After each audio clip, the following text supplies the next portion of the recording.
السلام علیکم ورحمۃ اللہ وبرکاتہ۔ بسم اللہ الرحمن الرحیم وبہ نستعین سبحانک لا علم لنا الا ما علمتنا انک انت العلیم الحکیم۔ الحمد للہ رب العالمین والصلاة والسلام علی سید المرسلین وعلی آلہ وصحبہ اجمعین ومن تبعہم بإحسان الی یوم الدین۔ اعوذ باللہ من الشیطان الرجیم، بسم اللہ الرحمن الرحیم۔ ومن الناس من يقول آمنا بالله وباليوم الآخر وما هم بمؤمنين يخادعون الله والذين آمنوا وما يخدعون إلا أنفسهم وما يشعرون في قلوبهم مرض فزادهم الله مرضا ولهم عذاب أليم بما كانوا يكذبون۔ حاضرین کرام، جمعیت اہل حدیث مالیگاؤں کے امیر محترم جو حاضرین میں ہیں اور فیس بک یا زوم کے ذریعے سے سماعت فرمانے والے ہمارے سامعین کرام، جمعیت اہل حدیث آندھرا پردیش کے ذمہ داران، آج کا یہ دن میرے لیے سعادت کا موقع ہے کہ صوبائی جمعیت اہل حدیث آندھرا پردیش کے ایک مخصوص کئی روزہ پروگرام میں میں بحیثیت مقرر کے حصے دار بن رہا ہوں۔ اللہ تبارک و تعالیٰ پروگرام کرنے والے، اس کے محتممین، منتظمین اور ہمیں اور تمام مشارکین کو اخلاص عطا فرمائے اور ہمارے اس معاملے اور عمل کو دنیا اور آخرت کے لیے مفید بنائے۔ موقع بہت کم ہے، موضوع بہت اہم ہے اور بڑا وسیع اور پہلو دار بھی۔ جمعیت اہل حدیث آندھرا پردیش کو میں اس اعتبار سے بھی مبارکباد دینا چاہتا ہوں کہ محرم الحرام ہی نہیں، موجودہ حالات کی مناسبت سے انہوں نے جس پروگرام کو ترتیب دیا ہے اور تھوڑا موڑا جو مجھے اس کا علم ہو سکا کہ مختلف علماء کرام، میرے علاوہ دوسرے بڑے بڑے علماء، میں ایک چھوٹا عالم ہوں، ان کے ذریعے سے عوام الناس کو، لوگوں کو ایسے موضوعات پر علم اور آگاہی دینے کی کوشش کی جس کی آج شدید ضرورت ہے۔ میرے خطاب کا عنوان جیسا کہ آپ جانتے ہیں فتنہ خوارج، خوارج کا فتنہ۔ ان فتنوں سے آگاہی دینا اور آگاہ ہونا کتنا اہم ہے، اس کا صرف اتنا تذکرہ ایک مسلمان کے لیے کافی ہونا چاہیے اور کافی ہوگا کہ جناب محمد رسول اللہ صلی اللہ علیہ وسلم نے ان فتنوں سے بڑی صراحت کے ساتھ، وضاحت کے ساتھ اور تکرار کے ساتھ اپنی امت کو آگاہ کیا ہے، اور اسی وجہ سے ہم اور آپ یہ عقیدہ رکھتے ہیں، بڑا اور بجا عقیدہ رکھتے ہیں کہ اللہ تبارک و تعالیٰ کے نازل شدہ دین میں قیامت تک کے مسائل کا حل موجود ہے۔ ہمارے لیے سچی اور اچھی باتوں کی رہنمائی ہی نہیں ہے، بلکہ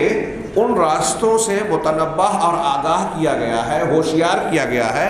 جن کی طرف کھنچ کر چل کر ہم اپنے ایمان و عقیدے، دنیا اور آخرت کو برباد کر سکتے ہیں، ہلاکت میں ڈال سکتے ہیں۔ اللہ کے رسول جناب محمد رسول اللہ صلی اللہ علیہ وسلم کی احادیث مبارکہ کا مطالعہ کیجئے۔ اللہ تعالیٰ نے انہیں محفوظ بنایا۔ کتاب الفتن اٹھائیے، چھوٹے چھوٹے فتنوں سے لے کر بڑے بڑے فتنوں تک، شبہات کے فتنے جو عقائد کو خراب کرتے ہیں، شہوات کے فتنے جو عمل اور کردار کو خراب کرتے ہیں، ان تمام سے آگاہ کیا اور قیامت تک رونما ہونے والے جتنے فتنے ہیں سب سے متنبہ کیا، یہاں تک کہ آخر میں جو سب سے بڑا فتنہ نمودار ہوگا، فتنہ دجال، اس کی بھی لمبی چوڑی تفصیل بیان کی ہے جو کتب احادیث میں محفوظ ہے، موجود ہے۔ اس کے علاوہ جھوٹے مدعیان نبوت پیدا ہوں گے، گمراہ فرقے ہوں گے، میری امت کے 73 فرقے ہوں گے، پہلے 71 اور 72 ہوئے یہود و نصارہ اہل کتاب کے یہاں، میری امت کے 73 فرقے ہوں گے، سب جہنم میں جائیں گے سوائے ایک کے، وہی الجماعہ ہوگی، اس کی صفت یہ ہوگی کہ وہ میرے اور میرے صحابہ کے منہج پر ہوں گے۔ یہ آپ نے بیان کیا، سوچئے تھوڑی دیر کے لیے کیوں بیان کیا؟ صرف یوں ہی معلومات کے لیے؟ جی نہیں، یہ دین کی تکمیل کا حصہ ہے، یہ ہماری آپ کی ضرورت ہے، یہ لوگوں پر اتمام حجت کا حصہ ہے کہ کسی کو ان بیانات کے مل جانے اور سامنے آ جانے کے بعد کوئی عذر باقی نہ رہے کہ گمراہی کے بارے میں اطلاع اور خبر نہیں ملی تھی۔ اللہ کے نبی جناب محمد رسول اللہ صلی اللہ علیہ وسلم نے جہاں ہدایت کی باتوں کو، توحید و سنت کو، زندگی کے مختلف گوشوں کو صاف صاف بیان کیا، وہیں آگاہ کیا کہ دیکھیے یہ فتنے ہوں گے، ایسے لوگ تمہارے سامنے آئیں گے جو دین کا نام لیں گے، داعیان حق کا دعویٰ ہونے کا دعویٰ کریں گے، لیکن وہ جہنم کے دروازوں کی طرف آپ کو کھینچیں گے، بلائیں گے۔ ان سے ہوشیار رہنا، ان کی ایسی علامتیں ہیں۔ انہی میں سے ایک بہت بڑا فتنہ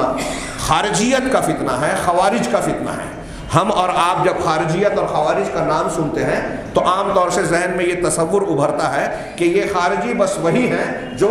عہد اول میں جناب محمد رسول اللہ صلی اللہ علیہ وسلم کے سامنے ایک شخص نے اعتراض کیا تھا، اسے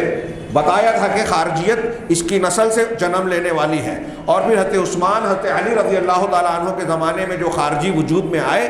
اور کچھ دنوں تک رہے، بہت سے لوگ ایسا سمجھتے ہیں کہ یہ خارجیت کا معاملہ بس وہیں تک محدود ہے۔ جی نہیں، آپ جناب محمد رسول اللہ صلی اللہ علیہ وسلم کے فرامین اور احادیث کا صرف سرسری مطالعہ بھی اگر کریں گے، ہمارے شبہات کے فتنے میں بعض روایتوں کا تذکرہ کیا گیا، آج ان سب کا میں ذکر نہیں کر پاؤں گا، ایک دو روایت صرف ذکر کروں گا کہ ان کا اگر آپ ان کے اوصاف اور صفات کا مطالعہ کریں گے صرف احادیث نبویہ میں صحابہ کرام نے جو بیان کیا تو یہ معلوم ہوگا کہ خارجیت ہمارے گھروں میں، ہمارے اعمال، ہمارے اقوال، ہمارے عقائد میں کہیں نہ کہیں داخل نظر آتی ہے۔ وہ خارجیت جو اعتقاد کی ہے وہ اسلام سے خارج کر دینے والی ہے، وہ خارجیت جو عمل میں، قول میں آتی ہے وہ اگرچہ اسلام سے خارج نہیں کرتی لیکن عملی بدعت کا شکار بنا کے مسلمانوں میں اختلافات پیدا کرتی ہے، انتشار پیدا کرتی ہے، اسلامی اجتماعیت کے اندر وہ نقب لگا کر مسلمانوں کی جماعت کو کمزور کرتی ہے۔ اور اس اعتبار سے میں اپنا ذاتی طور سے علی وجہ البصیرہ، ہو سکتا ہے کہ کسی کو اختلاف ہو، یہ کہنے پر مجبور ہوں کہ آج خارجیت ہمارے گھر گھر میں ہے، کوئی محفوظ نہیں رہا۔ حکام کی، علماء کی مخالفت کرنا، آپس میں ایک دوسرے پر تنقید کرنا، دعات کے ٹانگ کھینچنا، دعوت کے کاموں میں رکاوٹ ڈالنا، ایک دوسرے کی مخالفت کر کے فتویٰ بازی کرنا، یہ چھوٹے پیمانے کی خارجیت تو گھر گھر ہے، شخصیت میں نظر آئے گی۔ اہل الحدیث بھی اس سے محفوظ نہیں ہے۔ اور اعتقادی خارجیت تحریکیت کی شکل میں آج پوری دنیا میں پھیلی ہوئی ہے، جو نہ صرف یہ کہ مسلمانوں کے جسم واحدہ، امت واحدہ کے جسم کو جگہ جگہ سے کمزور اور فرقوں میں تقسیم کرتی ہے، بلکہ فتوی بازی کے ذریعے سے ایک دوسرے کے خلاف ایسی نفرت میں مبتلا کرتی ہے کہ مسلمان کی جان و مال کو حلال سمجھتا ہے، قتل و غارت گری کو عام کرتا ہے، بم دھماکے کر رہا ہے، اور ایسی حرکتیں جو کسی مسلمان کے لیے، مسلمان کے حق میں بلکہ دوسروں کے لیے بھی بعض حالات میں جائز نہیں ہے، اس کا ارتکاب کر کے اسلام اور مسلمانوں کی بدنامی کا باعث بنتا ہے، اسلام کے چہروں کو جو ہے بگاڑ رہا ہے۔ یہی وجہ ہے کہ نبی کریم صلی اللہ علیہ وسلم نے اس گروہ کو سب سے زیادہ بدترین مخلوق میں، خلیق اور خلیقہ میں سب سے زیادہ برا طبقہ قرار دیا۔ آئیے، وقت کم ہے، ہم یہ دیکھیں کہ یہ خارجی ہیں کون، چند اوصاف کا روایات اور سلف کے اقوال اور ان کی تعریف کی روشنی میں تذکرہ کریں۔ میں نے کہا بہت وقت کم وقت ہے، اور پھر صرف ان صفات کی روشنی میں غور کریں تاریخ میں کیا کیا نقصانات ہوئے، اشارہ کر سکیں گے، اور آج ہمارے گرد پیش میں خارجیت کی مختلف شکلیں جو موجود ہے فتنے کی شکل میں، اس سے ہم کو اپنے آپ کو، اپنے نوجوانوں کو متنبہ کر کے ہوشیار رہنا اور بچانا ہے۔ یہ ضروری ہے، اس کے لیے ہمیں اس کی معرفت حاصل کرنا ہوگی۔ جناب محمد رسول اللہ صلی اللہ علیہ وسلم نے جو فتنے اور جو اسلام اور مسلمانوں کے خلاف اٹھنے والی گمراہیاں بیان کی ہیں، اس کا سیکھنا جاننا بہت ضروری ہے۔ وہ شخص اسلام کی خدمت اور حفاظت کر ہی نہیں سکتا جو اسلام کے ساتھ ساتھ جاہلیت کو بھی نہ جانے۔ حضرت عمر فاروق کا اس سلسلے میں بڑا مشہور قول ہے، آپ نے بارہا سنا ہوگا۔ میں آتا ہوں موضوع سے متعلق براہ راست چند امور کو پیش کرتا ہوں۔ سب سے پہلے خوارج کی تعریف کے سلسلے میں امام بربہاری، ان کی مشہور کتاب عقیدے کی کتاب ہے شرح السنہ، اس میں وہ کہتے ہیں کہ ومن خرج على امام من ائمة المسلمین فهو خارجی وقد شق عصا المسلمین وخالف الآثار ومیتته میتۃ الجاہلیہ۔ یہ انہوں نے مختصر سی تعریف کی کہ جو شخص مسلمانوں کے ائمہ پر خروج کرے، ایسے مسلمان امام سردار یا یہاں مراد وہ ہے کہ جو خلیفۃ المسلمین ہو، حاکم ہو، جس کے پاس قوت نافذہ ہو، اس کی مخالفت کرنا۔ آج کی شکل میں ہمارے یہاں کہتے ہیں کہ دنیا میں کوئی نہیں ہے، جدید دور کے خارجی یہ کہنے کی کوشش کرتے ہیں، حالانکہ جہاں کوئی مسلم حکومت ہے اور خاص طور سے جیسے سعودی عرب، وہاں صاف اعلان ہے کہ اس ملک کا دستور قرآن و سنت ہے، اور ظاہر میں حتی الامکان ہمیں اس کی تنفیذ نظر بھی آتی ہے۔ لہٰذا وہاں کی حکومت ایک معنی میں کچھ اعتراض ہو سکتا ہے، اسلامی حکومت ہے۔ ہمارے یہاں بعض تحریکی ایران میں صرف تھوڑا سا اعلان ہو گیا خمینی کے آنے کے بعد کہ حدود شرعیہ کا نفاذ ہوگا، خوب ڈھنڈورا پیٹا حکومت اسلامیہ ایران۔ ایرانی حکومت کبھی اسلامی حکومت رہی نہیں اور ہو بھی نہیں سکتی۔ موجودہ جو عقائد کے حاملین وہاں قابض ہیں، اگر وہ نافذ بھی ہو جائیں، قائم بھی ہو جائیں، تو یہ نہیں ہوگا کہ اس وقت تو جب رافضیت کا ہم تعارف کریں گے تو پتہ چلے گا کہ رافضیت اسلام کی مخالف تحریک کا نتیجہ ہے، اور یہ خارجیت کے سکے کا دوسرا رخ ہی ہے، شیعیت۔ اور تکفیر میں سب سے اول قدم، بعض علماء کہتے ہیں کہ سب سے زیادہ کافر قرار دے، مسلمانوں کو گناہ کی وجہ سے کافر قرار دینے میں سب سے آگے خارجیت ہے۔ بعض علماء کہتے ہیں کہ ان سے بھی آگے رافضی ہے، جنہوں نے صحابہ میں سے 3-4 کے علاوہ کسی کو نہیں چھوڑا، سب کو مرتد و کافر قرار دے دیا۔ ہمارے سامنے کچھ اقتباسات ہیں لیکن شاید وہ پیش نہ کر سکوں وقت کی قلت کی وجہ سے۔ یہ امام بربہاری نے تعریف کی کہ ائمہ مسلمین، مسلمانوں کے اماموں کے مخالفت کے خلاف جو خروج کرے وہ خارجی ہے۔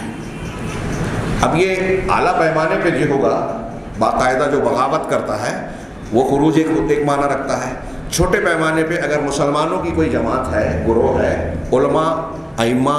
جماعت کے ذمہ داران کوئی کام کر رہے ہیں، ایسا کام جس سے منہجی طور پر آپ متفق ہیں، لیکن اگر کوئی جزوی اختلاف ہوتا ہے تو آپ ان کو کمزور کرنے کے لیے، جیسا کہ آج ہمارے یہاں سیاسی مزاج، جمہوری مزاج، کل کے درس میں شبہات کے فتنے میں نے کہا کہ یہ جو خارجیت کا مزاج ہے اس کو جمہوری مزاج سے کافی تقویت ملی ہے کہ ہر کس و ناقص اپنی رائے کو تھوپنا چاہتا ہے، امام علماء کی رائے کو کوئی اہمیت دیے بغیر، ان کی باتوں کی تفصیلات کو جانے بغیر اپنی بات کو ہر اچھے برے چھوٹے بڑے معاملے میں جو ہے رائے پیش کر کے تھوپنے کی کوشش کرتا ہے، اور بغیر کسی گہرے غور و فکر اور بصیرت کے ہر معاملے میں تنقید کرتا ہے۔ یہ جمہوری مزاج، آزادی رائے کے نام پہ جو ایک آوارگی پھیلائی گئی ہے، اس نے اسلام اور مسلمانوں کے اسلامی دائرے میں خارجی فکر کو تقویت پہنچائی ہے، اس کو فروغ دیا ہے۔ چنانچہ چھوٹے پیمانوں پہ آپ دیکھیے کہ ہمارے سماج اور معاشرے میں ہر معاملے میں کوئی بھی جماعت کا اتفاق، متحدہ مشارکت کے ذریعے سے فیصلہ ہو، ہمارے درمیان سے کچھ نہ کچھ لوگ تنقید کرنے والے، مخالفت کرنے والے، علماء کے بارے میں الٹی سیدھی باتیں کرنے والے، ذمہ داران جمعیت کے بارے میں باتیں کرنے والے، جمعیت کو تفریق میں بانٹنے والے آپ کو قدم قدم پر ملیں گے، ملانے والے شاذ و نادر، اور وہ کچھ قدم چل کے بیٹھ جائیں گے۔ یہ میں ایسا مانتا ہوں کہ ایک مظہر ہے چھوٹے پیمانے پہ، عقیدہ نہ صحیح، چھوٹے پیمانے پہ یہ خارجیت ہے۔ ابھی ہم تھوڑی سی وضاحت آگے کریں گے۔ دوسرے امام کہہ رہے ہیں کہ وقت شکا، اس شخص نے جو ائمہ مسلمین کی مخالفت کر رہا ہے اور مسلمانوں کی لاٹھی کو اکٹھا ہو جانے کے بعد اس میں جو ہے اس کو پھاڑ رہا ہے، یعنی جماعت کے اندر تفریق ڈال رہا ہے، تو اس کی موت جاہلیت کی موت ہوگی۔ اہل جاہلیت کے یہاں اتحاد و اتفاق، اجتماعیت کا تصور نہیں تھا، امام کو امام ماننے کا مزاج نہیں تھا، ہر شخص آزادانہ ہوتا تھا، اپنی رائے کا پیروکار، خواہشات کا کی پیروی کرنے والا۔ تو خارجی بھی اسی مزاج کا ہوتا ہے۔ یہ امام بربہاری نے ایک تعریف کی۔ امام آجری صاحب الشریعہ، ان کی کتاب ہے الشریعہ، عقیدے کی کتاب، وہ تعریف کرتے ہیں کہ والخوارج هم الشراط الانجاس الارجاس، کہ خارجی الشرات ہیں، جو پلید اور گندے لوگ ہیں، عقیدے کے اعتبار سے گندے اور پلید ہیں. میں نے اس سے پہلے کل کے درس میں بتایا تھا کہ یہ شرات اپنے آپ کو بیچنے والا کہتے ہیں کہ ہم نے اپنی جانوں کو اللہ سے جنت کے بدلے میں سودا کر لیا ہے، جیسا کہ قرآن میں مومنین کی صفت بتائی گئی، اس لیے ان کا ایک نام الشرات بھی ہے. وما کان من علی مذہب سائر الخواجج یتوارثون ھذا المذہب قدیما و حدیثا، اور جو لوگ ان تمام خوارج کے مذہب پر ہیں پرانے، ایک دوسرے سے اس فکر اور عقیدے کے وارث بن رہے ہیں قدیماً و حدیثاً، پرانے زمانے میں اور آج کے زمانے میں. یہ عمراء اور ائمہ کے خلاف خروج کرتے ہیں اور مسلمانوں کے قتل کرنے کو جائز اور حلال سمجھتے ہیں. یہ ہے خوارج. مسلمانوں کی جان و مال کو جو حلال سمجھے وہ خوارج ہو گئے. آج ایسے کتنے طبقات پائے جاتے ہیں ہم جانیں گے. اب ہمارے ہاں لوگ برا مان جاتے ہیں کہ فلاں کا نام کیوں لیا، ان سے اختلاف کیوں کیا، ورنہ آپ دیکھیں گے میرے سامنے ایک لمبی چوڑے اقتباسات ہیں شیخ ابراہیم الرحیلی کی کتاب کا. اس میں انہوں نے موجودہ دور میں جو تکفیر عمومی سطح پر پائی گئی، جس کے نتیجے میں نوجوان پاگل سے ہو گئے، جنونی ہو گئے، اور پھر کہیں بم دھماکہ کر رہے ہیں، کہیں جنگ و جدال کی ٹریننگ لے رہے ہیں، اور پھر ان کو استعمال کیا. اور استعمال کرنے والے آپ گہرائی میں جائیں گے تو پتہ چلے گا کہ وہی لوگ ہیں جو اسلام اور مسلمانوں کو منظم طریقے سے بدنام کرنا چاہتے ہیں. یہود اور نصارہ بذات خود عالمی سطح پر چلنے والے دہشت گردی کے کھیل میں پیچھے نظر آئیں گے، اور ان کے سب سے بہترین اعلی کار مسلمانوں کے درمیان پائے جانے والے یہ تحریکی اور وہ نوجوان جو دین اور علم کم رکھتے ہیں، علماء سے تعلق ان کا کم ہے، اور وہ اپنے آپ کو دین کی تبلیغ کا اور دین کے قیام کا ٹھیکیدار بتاتے ہیں. ان میں متاثر ہیں جن لوگوں سے، جن سے یہ لوگ متاثر ہیں، ان میں سر فہرست میرے مخاطبین آندھرا پردیش کی جمعیت کے لوگوں سے میں تھوڑی سی معذرت چاہوں گا کہ آپ شیخ روحیلی اور دوسرے عرب علماء کی کتابیں دیکھیے، اور بہت سارے لوگوں کی آپ کو نظر آئے گا کہ وہ بیان کرتے ہیں کہ سید قطب صاحب فی ظلال القرآن، معالم فی الطریق، اور ان کی دوسری کتابیں ہیں، انہوں نے تھوک کے ساتھ جو ہے مسلمانوں کے کافر ہونے کا فتویٰ لکھا ہے. ان کی کتابیں موجود ہیں. کوئی ہم ایسی بات نہیں کہہ رہے ہیں جو ثابت نہ کر پائے یا جس کا حتہ پتہ نہیں. ان کے پاس حوالوں کے ساتھ صفحہ نمبر اور سطور کے ساتھ لفظ بلفظ ایسی عبارتیں نقل کی ہیں کہ آج کا سید قطب صاحب کہتے ہیں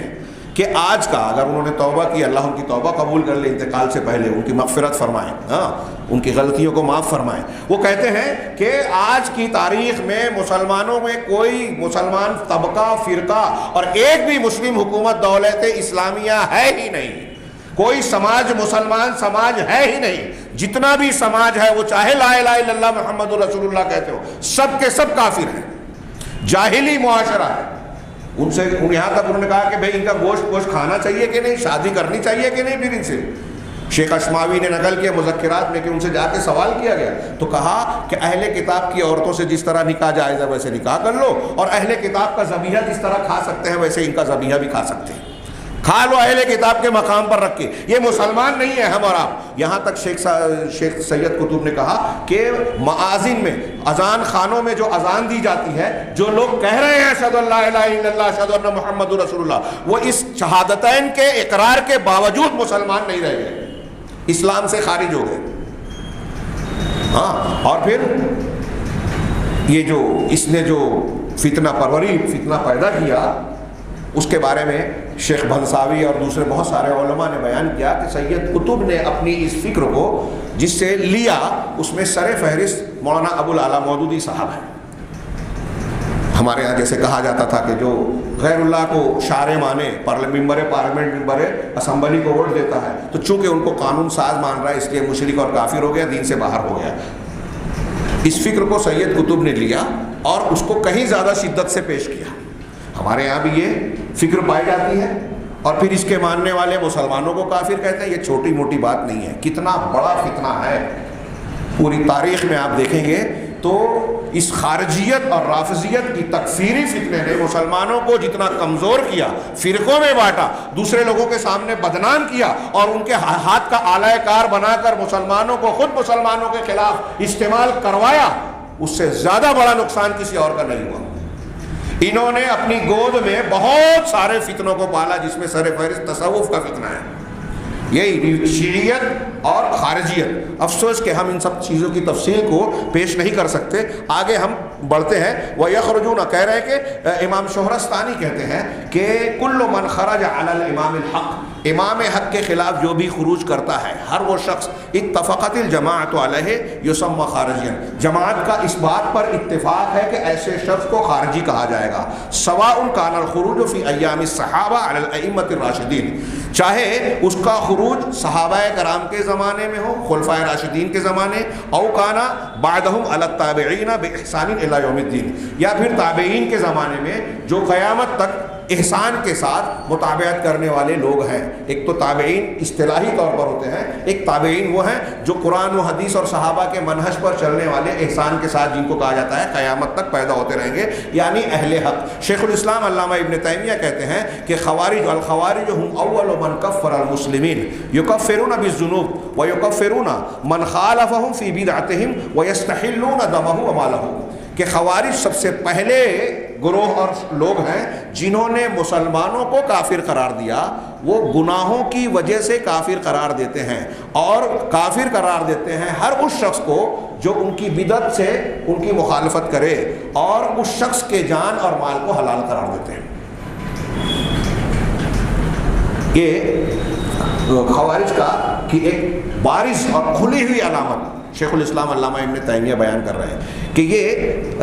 گناہوں کے بدلے میں. اب یہیں سے ایک چیز جو ایک علمی گفتگو ہو جائے گی، میں صرف اشارہ کروں کہ ایمان کسے کہتے ہیں. اہل سنت والجماعت کے یہاں ایمان تین چیزوں کا مجموعہ ہے: دل کی تصدیق، زبان کا اقرار، عمل بالجوارح یا عمل بالارکان، ارکان پر عمل کرنا. ان تینوں کا مجموعہ جو ہے وہ ایمان ہے. اب ارکان پر اگر عمل نہ کرے کوئی آدمی تو گنہگار فاسق کہلائے گا. تصدیق اور اقرار ہے، اسلام سے وہ خارج نہیں ہوگا. اس کی شکلیں ہیں، ہم تکفیر کی بحث میں اور ایمان کے درجات کی بحث میں یہ چیز پڑھتے ہیں اور عقیدے کے باب میں پڑھتے رہے ہیں. لیکن خوارج اور معتزلہ کا یہ عقیدہ ہے کہ اگر کوئی شخص گناہ کبیرہ کا ارتکاب کر بیٹھے تو وہ اسلام سے خارج ہو جائے گا، ایمان سے نکل جائے گا، کافر ہو جائے گا خارجیوں کے نزدیک. معتزلہ اس کو کافر کا نام تو نہیں دیتے، لیکن دونوں یہ مانتے ہیں کہ اگر ایسا بغیر توبہ کیے ہوئے مر گیا تو ہمیشہ ہمیشہ جہنم میں رہے گا، اور ہمیشہ جہنم میں رہے گا. تو ان تمام حدیثوں کا انہوں نے رد کر دیا جس میں یہ ہے کہ ایک ایمان والا شخص اگر اللہ کی مشیت اور فیصلے کے مطابق جہنم میں گیا بھی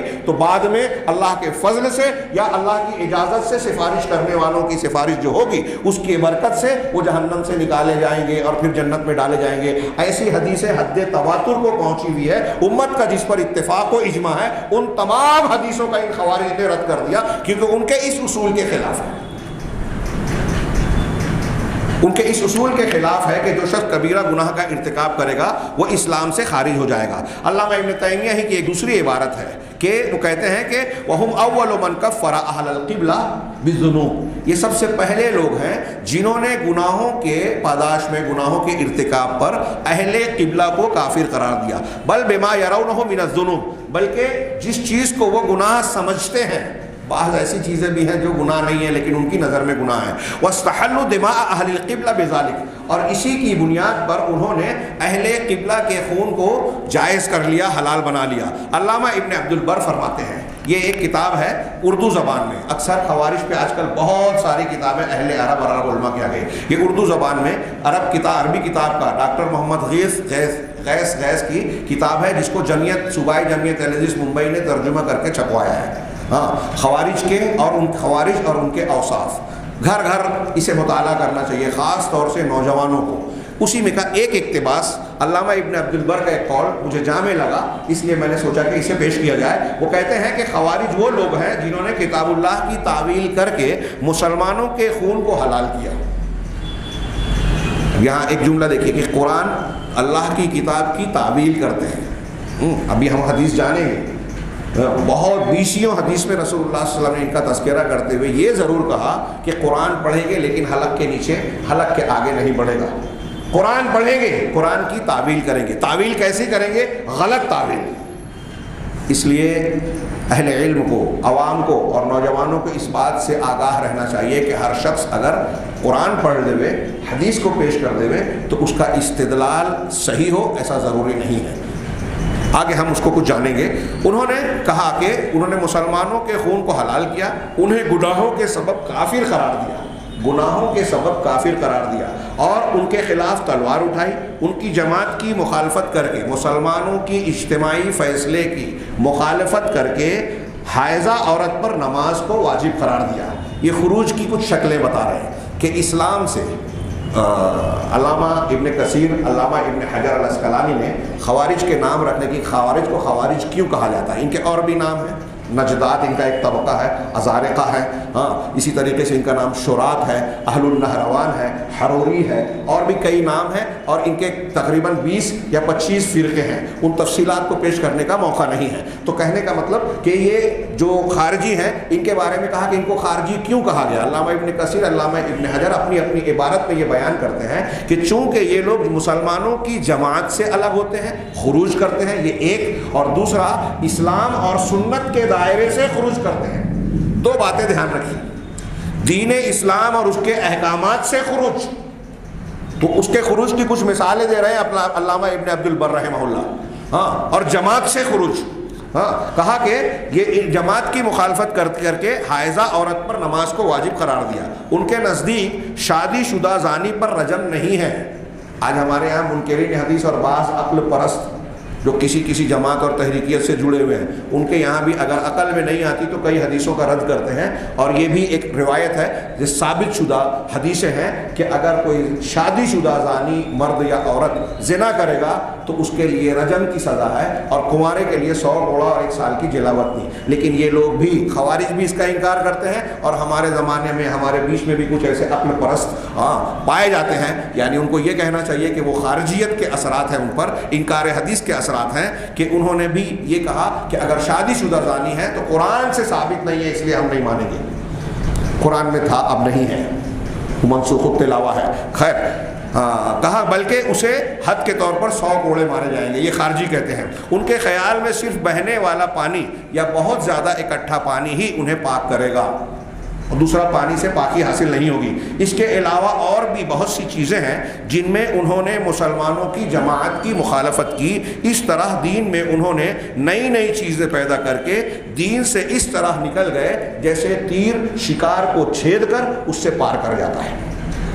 یہ علامہ ابن عبد البر کی، ایسے اور بھی اگر مسائل کو اکٹھا کریں تو ایک لمبی فہرست بنے گی کہ خارجی کن چیزوں میں اسلام اور مسلمان کے اجماعی اور متفقہ مسائل کی مخالفت کرتے ہیں۔ اس میں ایک مسئلے کا صرف میں ذکر کروں، یہ یہودی نصرانی غیر مسلموں کو قتل کرنے کو حرام کہتے ہیں، ان کے قتل کو ناجائز کہتے ہیں، اور مسلمانوں کے خون کو، ان کے بہانے کو حلال کہتے ہیں، بلکہ صرف حلال نہیں کہتے، یہ تک کہتے ہیں کہ یہ اللہ اور اس کے رسول صلی اللہ علیہ وسلم مسلمانوں کو قتل کرنا، ان جو ہم مسلمان ہیں ان کی فکر اور بدعت کے مخالف ان کو قتل کرنا یہود و نصارہ کے قتل سے زیادہ افضل ہے۔ یہ ان کا آخری اور مطلب ایک امتیازی مسئلہ۔ میں کچھ روایتیں، 2-3 روایتیں صرف پیش کروں، وہ بھی عربی چھوڑ کر، حاصل کلام۔ نبی کریم، بخاری اور مسلم کی حضرت ابو سعید خدری رضی اللہ تعالیٰ عنہ سے مروی روایت ہے کہ آپ کے پاس مال غنیمت آیا، آپ نے 4 لوگوں کو دیا، مصلحت تھی، روایت لمبی ہے، اس تفصیل سے قطع نظر۔ تب ایک شخص جس کی آنکھیں دھسی ہوئی، پیشانی ذرا ابھری ہوئی تھی، اور بال سر کٹے ہوئے، بخاری کی ایک روایت میں یہ بھی ہے کہ خارجیوں کی ایک علامت ہوگی کہ بال کو مونڈے رہیں گے یا بال اکھاڑیں گے۔ تو وہ شخص آیا اور اس نے اللہ کے نبی صلی اللہ علیہ وسلم کو خطاب کر کے کہا، یا محمد اتق اللہ، یا محمد، اے محمد اللہ سے ڈریے، تقوی اختیار کیجیے۔ کس سے کہہ رہا ہے؟ نبی صلی اللہ علیہ وسلم سے۔ کوئی ایمان والا مسلمان شخص ایک پیغمبر سے اور جناب محمد رسول اللہ صلی اللہ علیہ وسلم سے اس طرح کی جرأت، اس طرح کا خطاب کر سکتا ہے؟ گستاخانہ۔ اور پھر اللہ کے نبی صلی اللہ علیہ وسلم کو بتائے گا کہ تقوی کرو، آپ کو بتائے گا کہ کس کا کیا حق ہے۔ بہرحال اس نے یہی کیا، تو اس نے فقال تب رسول اللہ صلی اللہ علیہ وسلم نے کہا کہ فَمَن يُطِعِ اللَّهَ إِنْ عَصَيْتُهُ، اگر میں نے اللہ کی نافرمانی کی، تقوی اختیار نہیں کیا، تو بتاؤ کہ اللہ کی اطاعت اور فرما برداری اور کون کرے گا؟ میں نہیں کرتا۔ تو اَيَأْمَنُنِي أَهْلُ الْأَرْضِ عَلَىٰ أَهْلِ الْأَرْضِ وَلَا تَأْمَنُونِ، کیا اللہ تعالیٰ مجھے، رسول اللہ صلی اللہ علیہ وسلم فرما رہے ہیں کہ مجھے زمین پوری دنیا کے لوگوں کے سلسلے میں امین سمجھ رہا ہے؟ جانتا ہے اللہ تبارک تعالیٰ. اللہ کی نظر میں سب کے لیے امانت دار ہوں, قابل اعتماد ہوں, اور تم مجھے امانت دار نہ سمجھو. ایمان لانے کے باوجود یہ بات کہہ رہے ہو. یہ کہنا تھا کہ آدمی جو ہے پیٹھ پہ, اسے کوئی شرمندگی نہیں ہوئی, معذرت نہیں کی. یہاں رک کے تھوڑی دیر کے لیے سوچئے, نبی صلی اللہ علیہ وسلم پر یہ اعتراض کر رہا ہے. تو آج کل ہمارے یہاں ایسے بہادر جو اچھی سچی باتوں پہ سمجھے بوجھے بغیر علماء ارباب حل و عقد پر تنقید کرتے ہیں, ان کی باتوں کو سمجھے بغیر ان کی باتوں کی مخالفت کرتے ہیں. کیا ان کے اندر اس شخص کا جراثیم نہیں ہے, اس شخص کی فکر کا جراثیم نہیں ہے؟ آدمی پیٹ پھیر کر چلا, تب قوم میں سے ایک آدمی نے اجازت مانگی رسول اللہ صلی اللہ علیہ وسلم سے کہ اس کو قتل کرنے کی اجازت دے. راوی کہتے ہیں کہ ان کا خیال تھا کہ یرون انہ خالد, لوگوں کا خیال تھا کہ وہ خالد ابن ولید تھے. انہوں نے کہا کہ اس آدمی کی گردن اڑانے کی اجازت دیجیے. تب اللہ کے رسول صلی اللہ علیہ وسلم نے منع کیا اور کہا کہ ان من ذئ ھذا قوما یقرؤون القرآن لا یجاوز حناجرهم. اس شخص کی نسل سے, اصل سے ایسی قوم نکلے گی جو قرآن تو پڑھیں گے لیکن ان کی گلے سے آگے یا نیچے نہیں بڑھے گا, قرآن آگے نہیں بڑھے گا. یقتلون اہل الاسلام ویدعون اہل الاوثان. یہ ایک ایک جملہ بہت قیمتی اور بہت اہم ہے, ایک ایک کتاب ہے. پہلا جملہ قرآن پڑھیں گے لیکن ان کے گلے سے نہیں بڑھے گا. اور آگے دوسری حدیثوں میں, بخاری مسلم کی 10-20 حدیثوں میں آپ کو ملے گا کہ ان کے قرآن پڑھنے کو آپ دیکھیں گے. صحابہ سے اللہ کے رسول کہہ رہے ہیں تو تم اپنی قرأت کو ان کی قرأت کے سامنے حقیر سمجھو گے, کمتر جانو گے. یحقر احدکم قراءتہ مع قراءتہ وصلاتہ مع صلاتہ. اپنی نماز کو ان کی نماز کے سامنے حقیر سمجھے گا, اپنی قرأت کو ان کی قرأت کے سامنے حقیر سمجھے گا. قرآن پڑھیں گے لیکن گلے سے اوپر نہیں جائے گا. اب یہاں میں رک کر کہنا چاہتا ہوں, وقت بہت کم ہے, افسوس کی بات ہے کہ نوجوانوں کو اللہ کے رسول صلی اللہ علیہ وسلم کے اس فرمان سے خارجیوں کی پہچان, گمراہوں کی پہچان کے ساتھ ایک سبق, ایک بات خاص طور سے لکھ لینا چاہیے, ذہن و دماغ پر نقش کر لینا چاہیے کہ کسی کی ظاہری دینداری سے ہمیں متاثر نہیں ہونا ہے. عجیب معاملہ ہے, میں کیا بتاؤں. اسی کتاب میں آخر میں بتایا ہے کہ خارجیت کی ایک علامت یہ ہے کہ کسی واقعے اور ظاہری حقیقت کو دیکھ کر بہت جلدی متاثر اور مروب ہو جانا, اس کی گہرائی میں نہ جانا, علمیت کا فقدان, جہالت کا غلبہ, سطحیت. آج دیکھیے کہ اخبارات میں, ٹی وی چینلز پہ کوئی خبر آتی ہے, من کے مطابق نظر آتی ہے, فوراً اس پہ تبصرے, اس پر تنقید, اس کا رد عمل جاری ہو جاتا ہے. سعودی عرب کے بارے میں جھوٹی خبر آئی, اس پر عمارت کھڑی کر لی, ان پر تنقید کی. ابھی خبر آ رہی ہے کہ طالبان بڑھتے جا رہے ہیں, اس پر اس کی گہرائی میں جائے بغیر, ان کی فکر اور منہج کے بغیر, ان سے متعلق مختلف افکار کی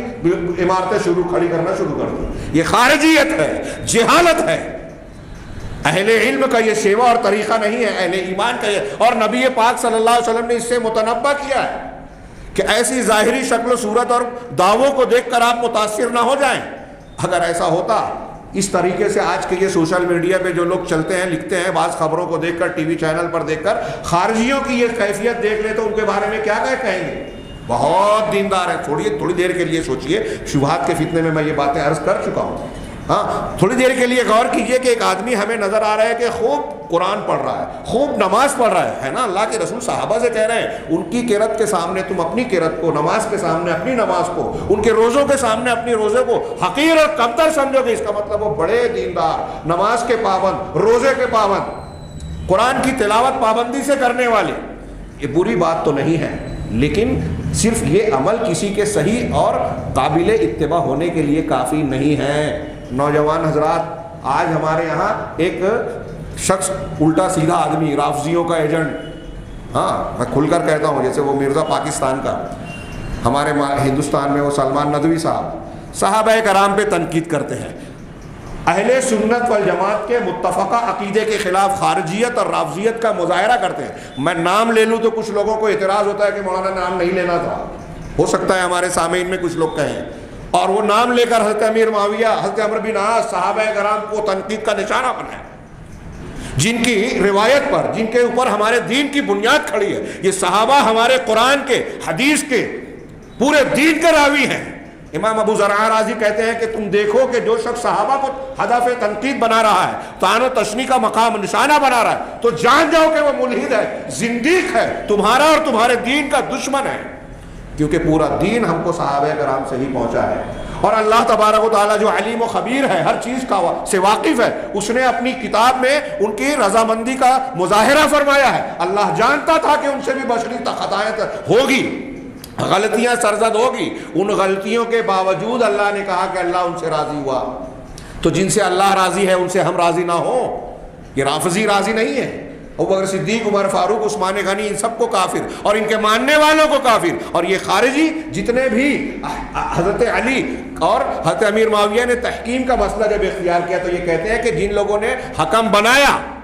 صفین کے موقع پر صلح کرنے کے لیے حکم ادھر سے اور ادھر سے ایک بنایا گیا تھا، دونوں نے حکم بنایا، تو جن لوگوں نے حکم بنایا، جو حکم بنے وہ دونوں صحابی حضرت ابو موسیٰ اشعری، عمرو بن عاص رضی اللہ عنہما، اور جو لوگ اس پر راضی ہوئے، یہ خارجی کہتے ہیں کہ وہ سب کافر، تھوک سے انہوں نے کفر کا فتح۔ اب تھوڑی دیر کے لیے سوچئے کہ یہ خارجیت اور رافضیت کی بنیاد پر اگر ان کی بات کو مان لیں، ان سے ہم جو ہے میل جول اور ان کے تعلق سے نرم گوشہ رکھیں، تو جب صحابہ کرام ہی مسلمان نہیں بچے تو ہمارا رابطہ اسلام کہاں رہا؟ آپ قرآن کہاں سے مانیں گے؟ وہی راویان ہیں صحابہ کرام، حدیثیں کنہوں نے روایت کی، دین کس سے سیکھا، آگے کہاں سے بڑھا، اس بنیاد پر ہی ضرب لگا دی ان یہود و نصارہ کے ایجنٹوں نے۔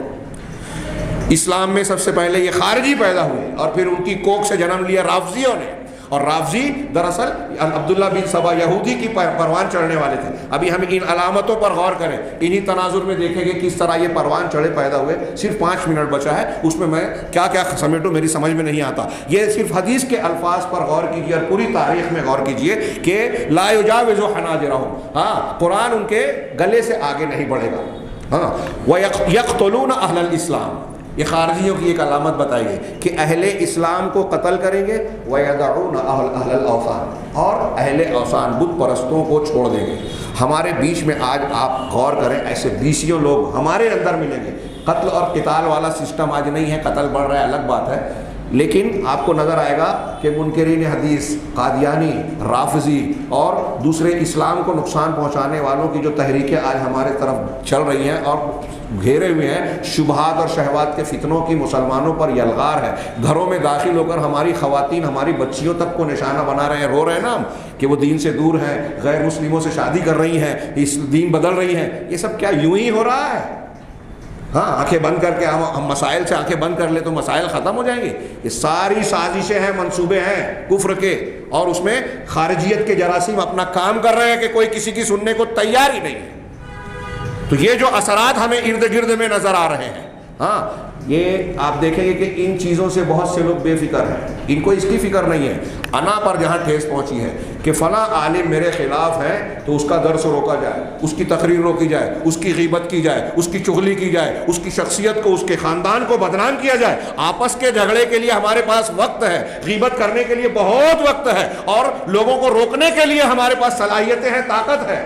لیکن دین کا دفاع کرنے کے لیے نہیں ہے۔ ہم اور آپ باتیں کر کے اس کو ہم ٹال دے، یا میں جو یہ باتیں کہہ رہا ہوں کوئی یہ کہہ دے کہ مولانا فلاں کے خلاف بول رہے ہیں، جی نہیں صاحب، ایک عمومی مسئلہ پورے عالم اسلام میں یہ درد سر ہے کہ ہمارے لیے جو اصلی خطرہ ہے ہم نے اس سے آنکھیں بند کر رکھی ہے،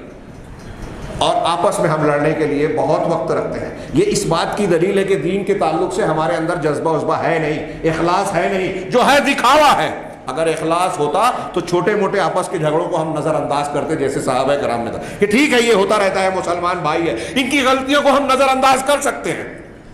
لیکن خطرہ جو اصل ہے، اسلام اور مسلمان کے دشمن ہیں، ان کو نظر انداز نہیں کیا جا سکتا۔ تو میں اس کو ایسا مانتا ہوں کہ ہمارے گھروں میں خارجیت کے یہ اثرات ہیں۔ اب یہ اگر اعتقاد اور مسلمانوں کو کافر سمجھنے، ان کے قتل کرنے تک یہ مرحلے تک پہنچ جائے تو یہ کفر ہوگا۔ اللہ کے رسول صلی اللہ علیہ وسلم نے جو آگے فرمایا کہ وہ یمرقون من الاسلام کما یمرق السهم من الرمیہ، یہ اسلام سے ایسے نکل جائیں گے جیسے تیر جو ہے نشانے کو، شکار کو چھید کر باہر نکل جاتا ہے۔ آگے کی دوسری حدیث ہے جس کو ہم نہیں پیش کر سکتے، اس طریقے سے تیر چھید کر نکلتا ہے کہ اس پر شکار کے کوئی خون ان کی کا چھیٹا یا نشانہ بھی نہیں رہ جاتا۔ ایسے ہی یہ لوگ مسلمان ہو کر اسلام میں تو آئے لیکن اسلام سے ایسے نکل گئے کہ ان پر کوئی بھی اسلام کا نشان باقی نہیں رہے گا، ایسے یہ خارجی ہوں گے۔ اب یہ جو انہوں نے پہلا والا جملہ بیان کیا کہ یہ اہل اسلام کو قتل کریں گے اور اہل اوثان کو چھوڑ دیں گے،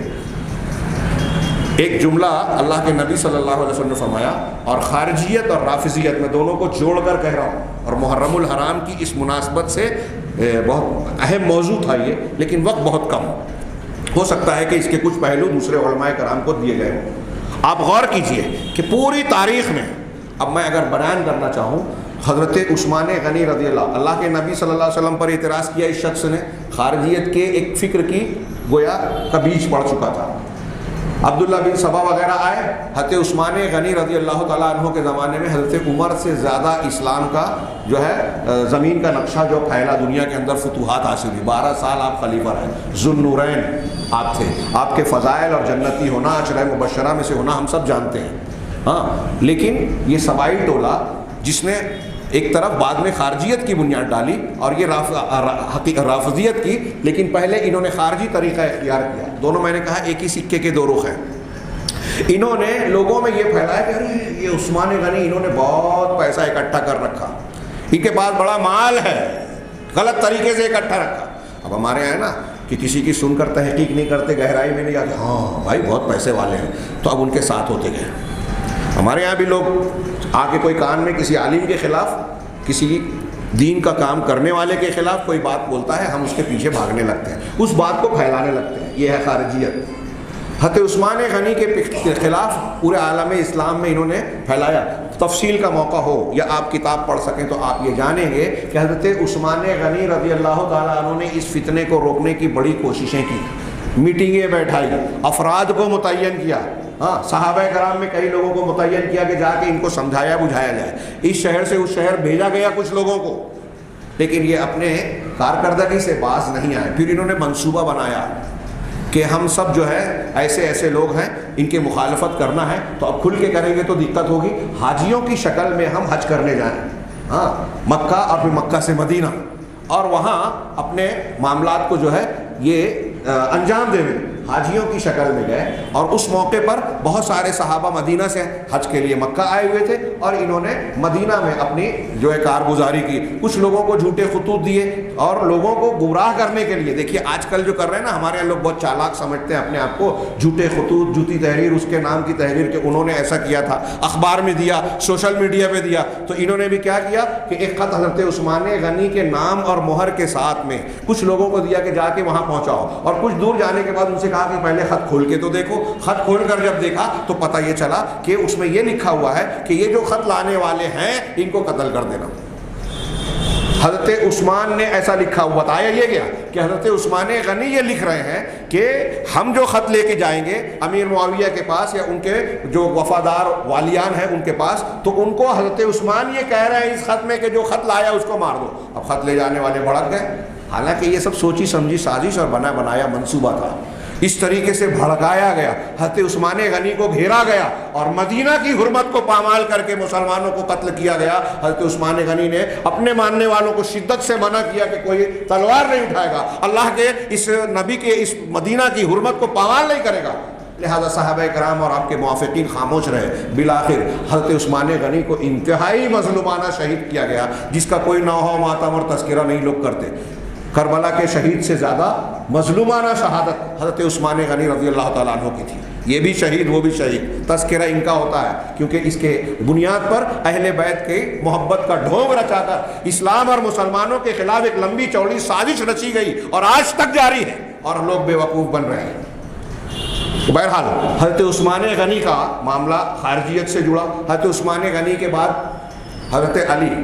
کے زمانے میں جب صفین کا واقعہ ہوا، وہیں سے ان خارجیوں کا جو ہے ظہور ہوا کہ جب انہوں نے حکم بنایا دونوں طبقے نے کہ مسلمانوں میں صلح کرائی جائے، تصفیہ کرایا جائے، تو ان لوگوں نے تلواریں اٹھا لی، ارے ان الحکم الا للہ، حکم تو صرف اللہ کا ہے، تم انسان کو کیسے حکم بنا رہے ہو۔ حضرت علی رضی اللہ تعالیٰ عنہ نے ان کے جملے کو سن کر یہ کہا تھا، کلمۃ حق ارید بها الباطل، یہ بات سچی ہے، قرآن کی آیت کا ٹکڑا ہے، حکم صرف اللہ کا، لیکن یہاں جو اس کا مقصد ہے باطل مراد لینا ہے۔ ایسے ہی آج کے زمانے میں جتنے تحریکی وَمَن لَّمْ يَحْكُم بِمَا أَنزَلَ اللَّهُ فَأُولَٰئِكَ هُمُ الْكَافِرُونَ، آگے موقع نہیں ہے، وقت پورا ہو چکا ہے، اس لیے میں یہی کہہ رہا ہوں کہ جو یہ کہتے ہیں کہ جو اللہ کے نازل شدہ حکم کے مطابق فیصلہ نہ کرے وہ کافر ہے، اور اس بنیاد پر آج کی تاریخ میں یہ جو تحریکی ہیں، وہ اخوانی ہو یا کوئی اور ہو، سروری ہو، ڈاکٹر اسرار صاحب ہو یا دوسرے لوگ جن سے لوگ متاثر ہو کے بڑا لائک کرتے ہیں کہ ان لوگوں نے اپنے قوانین بنا رکھے ہیں، یہود و نصارہ کے قوانین میں سے کچھ چیزوں کا استعمال کیا، لہٰذا جتنے حکام مسلمان حکام ہیں سب کے سب کافر ہیں، جتنے ان کے موافق علماء اور کبار مشائخ ہیں وہ سب کے سب اسلام سے خارج ہیں، سارے مسلمان جو ان کے موافقین ہیں وہ سب بھی دین سے باہر ہو گئے۔ یہ سب جاہلی معاشرہ ہے۔ اب اس کے نتیجے میں جب سب کافر ہیں تو ان کے جان مال مباح ہے۔ حضرت عثمان غنی کے بعد حضرت علی، پھر حضرت علی سے یہ الگ ہوئے، ایک صحابی کے بیٹے حضرت عبداللہ بن خباب بن ارد کو قتل کیا، ان کے گھر جا کے ان کے بچے کو قتل کیا، ان کی ام ولد لونڈی کو قتل کیا، ان کا مال چھین لیا، حضرت علی نے خوب بہا اور ان کا قصاص لینے کا ارادہ کیا، تو ان خارجیوں نے کہا کہ ہم سب نے قتل کیا، چنانچہ حضرت علی نے ان کے خلاف لشکر کشی کی، نہروان کی جنگ ہوئی اور پھر ان کا لمبا چوڑا قتل ہوا۔ ان کو جب دیکھا گیا تو حضرت علی نے کہا کہ اس میں ڈھونڈو کہ کوئی ذوالثدیہ تو ہے یا نہیں، اس کے سینے پر جو ہے وہ ابھرا ہوا گوشت، ہاتھ کے بازو پر، وہ روایت کا حصہ ہے، موقع نہیں ہے۔ تو جب دیکھا گیا تو وہ آدمی ملا جس کو اللہ کے رسول صلی اللہ علیہ وسلم نے فرمایا تھا کہ اس شخص کو جو قتل کرے گا وہ مسلمانوں کے گروہ میں جب اختلاف ہوگا تو اختلاف کے وقت یہ خارجی نمودار ہوں گے، اور یہ اس وقت ان کے اندر ایسا آدمی ہوگا اس کو وہ گروہ قتل کرے گا جو حق سے زیادہ قریب ہوگا۔ اس پر حضرت علی نے جب اس شخص کو دیکھا تو سجدہ شکر ادا کیا، سجدے میں گر پڑے کہ شکر ہے کہ اللہ کے رسول صلی اللہ علیہ وسلم جو پیشنگ ہوئی تھی اس کو ہم نے قتل کیا، یہ ایسا شخص۔ دیکھیں نبی کریم صلی اللہ علیہ وسلم کی بات سچی ہوئی اور آپ کی یہ نبوت کی دلیل ہے کہ آپ کی پیشنگ ہوئیاں درست ثابت ہوئی۔ تو میں یہ عرض کر رہا تھا حضرت عثمان حضرت علی کا زمانہ، پھر واقعہ کربلا ہوا، اس سے پہلے اس کے بعد جو ہے مدینہ میں جو ہے واقعہ حرہ۔ اب یہ ایک بڑا اختلافی موضوع بن گیا، واقعہ کربلا پر جمعرات کو لمبا چوڑا خطاب انشاءاللہ ہوگا۔ واقعہ حرہ، مدینہ کے لوگوں نے حضرت یزید کے ہاتھ پر بیعت کی مدینہ سے جا کر، اور واپس آنے کے بعد وہ بیعت توڑ دی۔ تب یزید نے ابن عقبہ، مسلم ابن عقبہ کیا نام تھا، ان کو ان کی سرکردگی میں لشکر بھیجا، یہ بغاوت تھی۔ اب یہاں کچھ لوگ اس سے بھی استدلال کرتے ہیں، میرے سامنے جو کتاب ہے اس میں بحث کی گئی، اگر کوئی اچھے لوگوں نے کہیں غلطی کی ہے،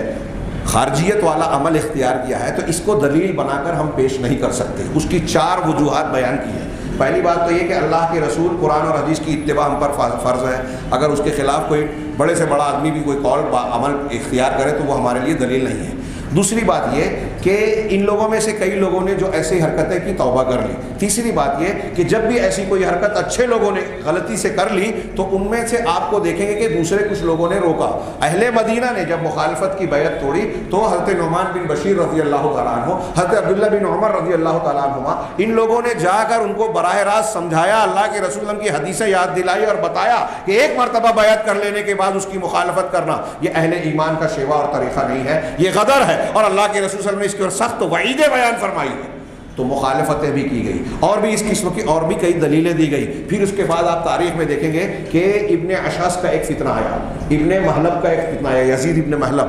ان میں سے ایک ایک فتنے میں مسلمانوں کی تلوار سے خود مسلمان ابن اشعث فتوحات کر رہے تھے، یہود و نصارہ کی سرحد پر پہنچ گئے تھے، لیکن وہاں حجاج بن یوسف کا ایک خط ملا اور اس پر ناراض ہو کے آپس میں مشورہ کیا، جواب میں خط بھیجا، کیا ہے وہ حجاج بن یوسف نے جب سخت خط لکھا، سردی کے موسم میں انہوں نے روکنے کی درخواست کی، اس پر انہوں نے سخت خط لکھا تو حجاج کے باغی بن گئے، اور جو عبد الملک بن مروان خلیفہ تھا اس کے اور اس کی بیعت کو توڑ کر مسلمان علاقوں پر قتل عام کرتے ہوئے لوٹ گئے۔ تو اہل علم نے لکھا کہ اب تک جو غیر مسلموں کو قتل کر کے وہاں اسلام پھیلانے جا رہے تھے، اب وہاں سے رک کر ان سے مصالحت کر لی غیر مسلم بادشاہ سے کہ آپ ہمارا ساتھ دیں، ہم حجاج کی اینٹ سے اینٹ بجائیں گے، اور پھر مسلمانوں کا قتل شروع کر دیا، ان کی عزتیں لوٹی، مال لوٹا، قتل عام کیا۔ یہ خارجیت کا نقصان ہے، اور یہ ایک دو نہیں، پوری تاریخ میں ایسے بیسیوں واقعات۔ اور پھر اہل کتاب اس میں بیان کیا گیا کہ جدید دور میں اگر آپ دیکھیں تو مصر میں، الجزائر میں ہاں، اور مختلف ملکوں میں یہ خارجیت کی مختلف شکلیں سر اٹھاتی رہی، اور ان تمام معاملات میں اہل علم ان کو سمجھاتے رہے۔ خارجیت کے جو اوصاف بیان کیا ہے علماء نے، وقت زیادہ ہو چکا ہے، میں صرف ایک ایک جملہ کہہ سکتا ہوں جبکہ وہ تفصیل طلب باتیں ہیں، کہ یہ لوگ، ان لوگوں کے درمیان آپ کو اہل علم علماء کم ملیں گے۔ یہ دوسری بخاری مسلم کی ایک حدیث میں ہے کہ سیخرج فی آخر زمان، آخر زمانے میں کچھ ایسے لوگ نکلیں گے، ہم قوم احداث الاسنان، کم عمر لوگ ہوں گے، نوجوان کم عمر، ہاں، سفہاء الاحلام، بے وقوف اور کم عقل ہوں گے، ان کے اندر بصیرت نہیں ہوگی، یقولون من قول خیر البریہ، بڑی چکنی چپڑی اور لوگوں میں بڑی اچھی بات کریں گے، تقریر بڑی اچھی کریں گے، زبان و بیان بہت زوردار ہوگی،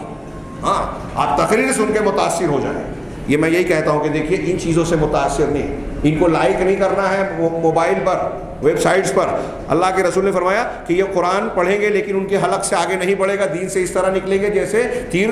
شکار سے نکلتا ہے۔ جب تم ان سے ملو فَإِذَا لَقِيتُمُوهُمْ فَاقْتُلُوهُمْ فَإِنَّ فِي قَتْلِهِمْ أَجْرًا، ان سے ملو تو ان کا قتل کرنا، اس لیے کہ ان کے قتل کرنے میں اجر ہے۔ اب یہ ہم اور آپ موجودہ ماحول میں نہیں کر سکتے، اس کے لیے جو شرائط ہیں جہاد کی، مخالفت کی، قتل اور قتال کی، اس کی ان شرائط کے ساتھ میں یہ کیا جائے گا، قیامت کے دن اس کا اجر ملے گا۔ ان کو لائک نہیں کرنا ہے ہمارے نوجوان، ان کو جن کو قتل کرنا چاہیے، اللہ کے رسول کہہ رہے ہیں کہ ان کی مخالفت کرنا چاہیے، ان سے بچنا چاہیے۔ ہمارا نوجوان ان کو لائک کر رہا ہے، ان کی تقریریں سن رہا ہے، اور ان کی تقریروں کو سن کر علماء کو، مسلمانوں کے بزرگوں اور بڑوں کو جو ہے نشانہ تنقید بناتے ہیں، مخالفتیں کرتے ہیں۔ تو یہ کہہ رہے ہیں کہ یہ احداث الاسنان سفہاء الاحلام، ان روایتوں سے اور دوسری روایتوں سے یہ ثابت ہوتا ہے کہ ان کے اندر اہل علم کی کمی ہے۔ حضرت ابن عباس رضی اللہ تعالیٰ عنہ جب ان کے مناظرے کے لیے گئے، یہ 12,000 تھے قریب، ہاں، حضرت علی نے بھیجا تھا، تو ان سے ان کے 3 اعتراضات تھے، تینوں کا جواب حضرت ابن عباس نے دیا۔ اپنی تقریر کے آغاز میں حضرت ابن عباس رضی اللہ تعالیٰ عنہ نے کہا تھا کہ تمہارے پاس انصار اور مہاجرین کے اہل علم نظر نہیں آتے، یعنی ان کے پاس علماء نہیں ہے، اہل علم نہیں ہے۔ تو آپ دیکھیے خارجیوں کے یہاں، اسی لیے جدید دور کی خارجیت کے تعلق سے لوگوں نے کہا کہ آپ دیکھیں گے کہ یہ جو اچھل کود مچاتے ہیں، یہ علماء، ان کے ساتھ آپ کو گہرے علماء نہیں ملیں گے، جو ہیں بھی تو وہ گہری بصیرت والے، گہرے علم والے نہیں ہیں، بلکہ ان کے بارے میں نظر آئے گا کہ یہ جو بڑے بڑے کبار، تجربہ کار، گہری نگاہ والے جو علماء ہیں دنیا کے اندر، یہ ان کے فیصلوں کی، ان کے فتووں کی مخالفت کرتے ہیں، ان کے خلاف فتوے بازی کرتے ہیں، اور کم علم لوگوں کو اونچے اونچے القاب دیتے ہیں کہ یہ علامہ ہیں، یہ فلاں ہیں، یہ ڈھما ہیں۔ جدید خارجیت کی علامتیں بتائی ہیں علماء نے ان حدیثوں کی روشنی میں، اور اتنا ہی نہیں بلکہ جو ان میں کم علم ہے وہ اپنے آپ کو فتوے کے مقام پر نصب کرتے ہیں۔ فتویٰ دینے کے لیے اپنے آپ کو پیش کرنا یہ کوئی چھوٹی موٹی بات نہیں ہے۔ عام عالم دین جو ایک علم رکھتا ہے، تدریس کرتا ہے، اہل علم آپ دیکھیں گے تو اس کے باوجود لوگ کہتے ہیں کہ علماء میں فتویٰ دینے کے لائق اسے سمجھنا چاہیے جسے دوسرے بڑے علماء یہ شہادت دے کہ ہاں یہ آدمی فتویٰ دینے کے لائق ہے۔ صرف یہ کہہ دینا کہ وہ بہت اچھا استاذ ہے، وہ بہت اچھا لکھتا ہے، وہ بہت اچھی تقریر کر دیتا ہے، یہ فتویٰ دینے کے لیے کافی نہیں ہے۔ فتوے کی قابلیت اور گہرائی الگ ہوتی ہے، اور آج کل ہم دیکھ رہے ہیں کہ ایک آدمی عالم بھی نہیں ہوتا، ہاں، وہ اپنا چینل چلا رہا ہے، سوال و جواب کی نشست مقرر کرتا ہے اور سوال و جواب دے رہا ہے، فتویٰ دے رہا ہے۔ یہ خارجیت ہے، یہ میں نہیں کہہ رہا ہوں، صاحب کتاب کہہ رہے ہیں۔ پھر حضرت عثمان غنی کو جو گھیرا تھا، حضرت علی کے خلاف جو مظاہرہ کیا تھا، اور پھر اس کے بعد کے واقعات جو ہوئے، اس کی روشنی میں اہل علم نے باقاعدہ اس موضوع پر کتابیں لکھی ہے، العرب علماء نے، کہ جو آج کل جمہوریت کے نام پر یہ مظاہرے ہوتے ہیں، احتجاج ہوتے ہیں، حکومت کے خلاف احتجاجات کی مختلف شکلیں، ہڑتال اور بہت ساری اس قسم کی جو حرکتیں اختیار کی جاتی ہے، یہ سب جو ہے خارجیت کا حصہ ہے، قرآن و حدیث میں اس کی کوئی جگہ نہیں ہے۔ تو یہ بتا رہے ہیں کہ یہ اہل اسلام کو قتل کریں گے، اہل اوثان کو چھوڑ دیں گے۔ دیکھیے یہ تحریکی لوگوں کا یہ مزاج، اور ان کا آپ مزاج دیکھیں گے تحریکیوں میں کہ شیعہ رافضی سے ان کی دوستی ہے، وہ جھوٹے نعرے لگاتے ہیں، یہ اس پر ایمان لے آتے ہیں، اور زمین پر جو اہل توحید ہیں سعودی عرب پر، اگر اس کا کوئی ایک شہزادہ کسی قہبہ خانے میں نظر آ جائے، جھوٹا فوٹو بھی آ جائے، تو اس پر طوفان اور ہنگامہ مچ جاتا ہے۔ انہوں نے جو مساجد کی تعمیر کروائی، قرآن کو تقسیم کروایا، دعات کو پھیلا رہے ہیں، اپنے یہاں بیسیوں جامعات تیار کر کے پوری دنیا کے مسلمان طلبہ کو اپنے خرچ پر دین اور اسلام کی تعلیم دے رہے ہیں، ان اسکول علماء کو بھیج کر پوری دنیا میں تبلیغ کروا رہے ہیں، عیسائیوں کے دانت کھٹے کر رکھے ہیں، اور یورپ ہی نہیں، یورپ، امریکہ، افریقہ، ساؤتھ افریقہ، ہر جگہ پر ان کے دعات کے ذریعے سے لوگ اسلام میں داخل ہو رہے ہیں۔ یہ کوئی کارنامہ نہیں ہے، ایک جگہ کوئی غلطی نظر آ گئی تو ساری معاملہ اور ترکی، ایران، ان کے یہاں قبر پرستی ہو رہی ہے، ہاں تصوف کو بہت فروغ دیا جا رہا ہے، اہل سنت کی مخالفت کی جا رہی ہے، خفیہ طور پر یہود و نصارہ سے پیکٹ کر رہے ہیں، ان کا معاملہ سامنے آ رہا ہے، پھر بھی ان کا ساتھ دے رہے ہیں۔ یہ اسی حدیث رسول کے جملوں کی ہم کو تعبیر نظر آتی ہے، اس کی زندہ شکل نظر آتی ہے کہ اہل حق کو چھوڑ کر اہل باطل کا ساتھ دیتے ہیں یہ خارجی لوگ، یہ ہم کو قدم قدم پر نظر آتا ہے۔ تو ان کے یہاں علماء نہیں ہیں۔ خارجیت کی بنیاد ہی، اہم ترین بنیاد اہل علم نے یہ بیان کی کہ حکام مسلمین اور علماء مسلمین کے اندر طعن و تشنیع اور مخالفت کرتے ہیں، ان سے دوری اختیار کرتے ہیں، اور ان کے یہاں آپ علم کی قدر و قیمت نہیں پائیں گے، علم کی مخالفت کرتے ہیں، اہل علم کی مخالفت کرتے ہیں۔ یہ چند باتیں میں نے عرض کی جو مجھے احساس ہے کہ بہت ہی ادھوری اور ناقص ہے، اس سے متعلق اور بھی بہت ساری تفصیلات کی ضرورت تھی اور ہے۔ خارجیت کے یہ اثرات آج ہمارے گھر میں ہیں۔ میں نے عرض کیا یہ جو میں بار بار بیان کر رہا ہوں کہ ہمارے گھروں میں بھی ہے، وہ ایک خارجیت تو وہ ہے جس کے بارے میں رسول اللہ صلی اللہ علیہ وسلم نے فرمایا کہ یہ دین سے اس طرح نکل جائیں گے جیسے تیر وہ شکار سے نکل جاتا ہے۔ یہ ایک اعتقاد والی خارجیت ہے کہ مسلمانوں کو گناہ کی وجہ سے اگر کوئی شخص کافر سمجھتا ہے کہ یہ اسلام سے باہر ہو گیا، اگر ایسا عقیدہ رکھ رہا ہے، اس کے جان و مال کو حلال سمجھ رہا ہے، تو یہ عقیدے کی خارجیت ہے۔ اور خارجیت ایک پورا مسلک ہے۔ آج اس نام سے چاہے ہمارے ارد گرد میں خارجی فرقہ پایا نہیں جاتا، لیکن اس کی فکر پائی جاتی ہے۔ اور میں نے بار بار عرض کیا کہ یہ تحریکیوں میں، منکرین حدیث میں ان کے اثرات آپ کو بہت بالغ انداز میں نظر آئیں گے۔ اور تحریکیت کو تو عرب علماء، آج کے عرب علماء جو تحریکیت ہے وہ اخوانیت کی شکل میں ہو، قطبیت کی شکل میں ہو، سروریت کی شکل میں ہو، ہاں ڈاکٹر اسرار کی فکر کی شکل میں ہو، اور بعض علاقوں میں جیسے الجزائر کی کچھ افکار سیاسی نظر آتے تھے ان کی شکل میں ہو، ان کے شکل چاہے جو ہو، ان کو جدید الخارجیت الجدیدہ عصریہ کا نام دیتے ہیں، ان کو فرقۃ التکفیر اور المکفرہ کا نام دیتے ہیں کہ یہ تکفیر، مسلمانوں کو کافر قرار دینے والے اہل تکفیر ہیں، مکفرہ ہیں، یہ جدید دور کی خارجیت ہے۔ اور اس میں کوئی میں ایسا مانتا ہوں کہ یہ کوئی غلط بات نہیں ہے۔ یہ آج یہ چیزیں پائی جا رہی ہیں جس سے ہمارے نوجوانوں کو متنبہ اور آگاہ ہونے کی ضرورت ہے۔ یہ محرم الحرام اور اس موقع پر جب ہم کربلا اور اس کا تذکرہ کرتے ہیں، جبکہ محرم الحرام کی شرعی حیثیت جب دیکھیں، حضرت موسیٰ علیہ السلام کو اللہ نے نجات دی تھی فرعون سے ایک معجزانہ طور پہ، اور پھر ہجرت کا واقعہ کی بنیاد پر صحابہ کرام نے جو ہے اسلامی تقویم کی بنیاد رکھی۔ ان دو واقعات کو اگر ہم سامنے رکھیں تو صحیح اسلامی تصور ابھرے گا۔ محرم حرمت والا مہینہ ہے، عاشورہ کے دن شکرانے کا روزہ رسول اللہ صلی اللہ علیہ وسلم نے بتایا ہے، اور اس کے ساتھ میں ایک روزہ یہود کی مخالفت ہے، یہ اس کی شرعی حیثیت ہے۔ اس کے بعد جو بھی ہے یہ واقعہ کربلا آپ کی وفات کے 50 سال بعد واقع ہوا، اس کی وجہ سے شریعت کی حیثیت نہیں بدلے گی، لیکن اس کو اتنا عام، اتنا فروغ دیا گیا، اس میں جو روایتیں ہیں 1400 سال کے اللہ کے رسول کی وفات کے 300-400 سال کے بعد ایسی ایسی رسمیں اس میں ایجاد اور ایڈ کی گئی رافضیت اور خارجیت کی طرف سے کہ اس کو دین کا حصہ سمجھا جانے لگا، یہی محرم کی پہچان بن گئی۔ غیر مسلم تو غیر مسلم، مسلمانوں کے نزدیک بھی اصلی اسلام کو فراموش کر بیٹھے، اب اس کو دین کی شکل صورت سمجھا جاتا ہے۔ اور اس حوالے سے یزید کو جب نشانہ بناتے ہیں تو بات وہاں تک نہیں ٹھہرتی۔ یزید کو جس نے مقرر کیا وہ ان کے والد امیر معاویہ صحابی رسول ہیں، اب امیر معاویہ کے مشیر حضرت عمرو بن عاص اور دوسرے صحابہ کرام ہیں، پھر یزید پر بیعت کرنے والے بھی حضرت عبداللہ ابن عمر، حضرت عبداللہ ابن عباس، حضرت نعمان بن بشیر اور بہت سارے صحابہ کرام ہیں۔ تو جن لوگوں نے ان کو مانا، آج ہم بیٹھ کر تنقید کرتے ہیں، ہم یزید کو برا بھلا کہتے ہیں، اس کا مطلب حضرت عبداللہ ابن عمر، نعمان بن بشیر، حضرت عبداللہ ابن عباس، ان کو نہیں سمجھا تھا کہ یزید غلط ہے؟ ہم ان سے زیادہ بہادر ہیں، ان سے زیادہ دیندار ہیں، ان سے زیادہ سمجھدار ہیں۔ حقیقت یہ ہے کہ ہم دراصل فتنوں کے شکار ہیں، سازش کے شکار ہیں، خارجیت اور رافضیت کی سازش کے شکار ہیں کہ یہاں سے چلتا ہے معاملہ۔ تو دیکھیے آج ہمارے یہاں کچھ عالم کہلانے والے سلمان صاحب ہیں اور دوسرے لوگ، یہ بھی صحابہ کرام پر تنقید کر رہے ہیں، یہ خارجیت اور رافضیت کی سازش کا شکار ہے، فکر اور عقیدے میں بھی شکار ہے۔ ہم اور آپ اگر چاہتے ہیں کہ صحیح دین پر باقی رہیں تو یہ دیکھیں قرآن و حدیث کیا کہتا ہے، کہتے ہیں سلف کا عقیدہ اس سلسلے میں کیا ہے، جو اللہ کے نبی جناب محمد رسول اللہ صلی اللہ علیہ وسلم اور صحابہ کرام کے منہج کے مطابق جو باتیں ہیں اسے قبول کیجئے۔ فکر اور منہج میں بھی قدم قدم پر ہمارے عقیدے کو خراب کرنے والا، دین سے دور کرنے والا ایسے معاملات ہمارے ارد گرد گھرے ہوئے ہیں جس سے ہم کو آگاہ رہنے کی ضرورت ہے، اور نبی کریم صلی اللہ علیہ وسلم نے ہم کو اس سے آگاہ کیا بھی ہے۔ میں معذرت چاہتا ہوں کہ وقت زیادہ ہو گیا، لیکن ساتھ میں یہ بھی مجھے افسوس ہے کہ اب بھی مضمون انتہائی ناقص اور ادھورا ہے۔ انشاءاللہ مختلف موقعوں پر ہم اس سلسلے کی بات کریں گے۔ شبہات کے فتنے کا جو ہمارا سلسلہ وار درس جاری ہے ہر جمعہ کے دن مغرب کے بعد سے، مغرب اور عشاء کے درمیان، تو اس میں ابھی خارجیت کے فتنے سے ہی متعلق گفتگو ہے۔ جو باتیں میں نے آج کے درس میں، اس درس میں کچھ ادھوری اور ناقص پیش کی، انشاءاللہ اس کی کچھ تفصیلات اور بعض باتیں جو باقی رہ گئی ہیں اس کو بھی انشاءاللہ ہم بیان کریں گے، جس کی ہمیں اور آپ کو آج کے لوگوں کو ضرورت ہے۔ اللہ تبارک تعالیٰ ہمیں صحیح دین کو سمجھنے اور اس کو اختیار کرنے کی توفیق عطا فرمائے۔ ہر قسم کے